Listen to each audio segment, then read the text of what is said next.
ட்ரெண்டிங்கில் இருக்கக்கூடிய இந்த பீக்கா கலர் சாரீக்கு தான் இன்றைக்கி நம்ம வந்து ப்ளவுஸ் ஸ்டிச் பண்ண போகிறோம். ரொம்பவே சூப்பராக அண்ட் எலகண்டாக நம்ம அந்த ப்ளவுஸ் டிசைனை ஸ்டிச் பண்ண போகிறோம். இதுக்கு ப்ளவுஸ் பீட் பார்த்தீங்க அப்படின்னா நல்லா டார்க் ப்ளூ கலர் வர மாதிரி எடுத்திருக்கேன். பேக்லேயுமே ஒரு யூ நெக் கொடுத்து இந்த மாதிரி ஃபினிஷ் பண்ணி எடுத்தாச்சு. ஃப்ரண்ட் பார்ட்டுக்குமே சேம் யூ நெக் கொடுத்து ஃபினிஷ் பண்ணியாச்சு. நெக்ஸ்ட் பார்த்தீங்க அப்படின்னா ஸ்லீவை வந்து லைனிங் கிளாத்தை 2ஆக ஃபோல்டு பண்ணி பாட்டம்லேருந்து ஒரு 3.5 இன்ச்சும் மேலேருந்து ஒரு அகலம் 3.5 இன்ச்லேயும் மார்க் பண்ணி இந்த மாதிரி வி ஷேப் எடுத்துக்கோங்க. அதை 2 சைடு ட்ரேஸ் பண்ணிவிட்டு மெயின் கிளாத்துக்கு மேலே லைனிங் கிளாத்தை போட்டு கரெக்டாக அந்த வி ஷேப்லேயே ஸ்டிச் பண்ணிட்டு வந்துருங்க. ஸ்டிச் பண்ணினதுக்கப்புறம் எக்ஸ்ட்ரா ஒரு 1/4 இன்ச் விட்டுட்டு கரெக்டாக கட் பண்ணி விட்டுருங்க. இப்போ கட் பண்ணி விட்டுட்டு சின்ன சின்ன கட் கொடுத்துட்டு அப்படியே அந்த லைனிங் கிளாத்தை இந்த மாதிரி தேய்ச்சி விட்டுட்டு அதுக்கப்புறம் வந்து உல்ட்டாவாக திருப்பி விடுங்க.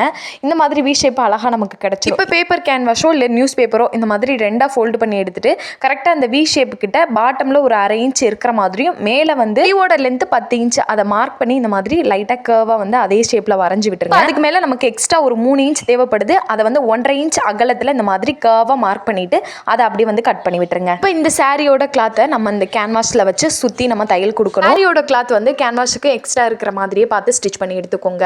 ஸ்டிச் பண்ணி முடிச்சதுக்கப்புறம் எக்ஸ்ட்ரா ஃபேப்ரிக் கட் பண்ணி விட்டுக்கலாம். இப்போ நம்மளோட ஸ்லீவை அப்படியே நம்ம வந்து அந்த வி ஷேப் கரெக்டாக வந்து க்ளோஸ் ஆகிற மாதிரி வச்சு ஸ்டிச் பண்ணிடுங்க. ஸ்டிச் பண்ணினதுக்கப்புறம் அந்த கேன்வாஸ் இருக்கு இல்லையா, நியூஸ் பேப்பரோ இல்லை கேன்வாஸோ அந்த மாதிரி ஃபுல்லாக வந்து பிச்சு விட்டுருங்க. இப்போ இந்த சாரி கிளாத் பார்த்தீங்க அப்படின்னா ரொம்ப டிரான்ஸ்பரண்டாக எலகண்டாக தெரியும். கரெக்டாக அந்த சாரி கிளாத் அட்டாச் பண்ணியிருக்கிறதுலேருந்து ஒரு 1/2 இன்ச் தள்ளி இந்த மாதிரி கொஞ்சம் கொஞ்சமாக ப்ளீட் வச்சு எடுத்துக்கோங்க. இப்போ அவ்வளோதான், ரொம்ப சூப்பரான ஒரு ஸ்லீவ் டிசைன் நமக்கு ரெடி ஆயிடுச்சு. இப்போ ஸ்லீவை நம்ம பாடி பார்ட்டோட அட்டாச் பண்ணிடலாம். ஸ்லீவ் ஸ்டிச் பண்ணும்போது ஸ்லீவோட மிட் பாயிண்ட் எடுத்துட்டு கரெக்டாக வச்சு அட்டாச் பண்ணிக்கோங்க. ஃபைனலாக இந்த மாதிரி ரெடிமேட் ஹூக் அண்ட் ஐப்பட்டி வச்சு நம்ம ஃபினிஷ் பண்ணி எடுத்தாச்சு. இந்த ரெடிமேட் ஹூக் பட்டி இப்போ ஃப்ளிப்கார்ட்லேயுமே கம்மியான ரேட்டுக்கு உங்களுக்கு கிடைக்குது. வேணும் அப்படின்னா மேலே டேக் பண்ணியிருக்கேன், செக் பண்ணிக்கோங்க.